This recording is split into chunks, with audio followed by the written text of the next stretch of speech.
Let me show you how I got these heatless curls. I'm using the Cordenia Satin Flower Curl. It's got 4 rings and it's supposed to be super comfortable to sleep in because it doesn't sit around your face. Hair is dry, freshly washed. I'm gonna grab the flower curler and put my hair up in a ponytail, then take the pony and split it into 4 sections. Next, take a section of hair and wrap it around the ring. Once it's wrapped, secure it with a claw clip. It's a lot easier than it looks, I promise.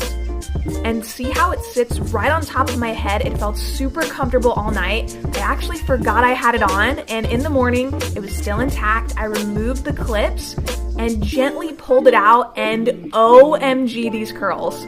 I love how it gave me these big curls. It's like an 80s hair vibe. So after adding some shine spray and combing through, I love how natural the curls looked, and even in a ponytail, it just looked so good. Throughout the day, they became softer, more like waves. Best part, no heat. Would definitely use this again. So what do we think? Comment below.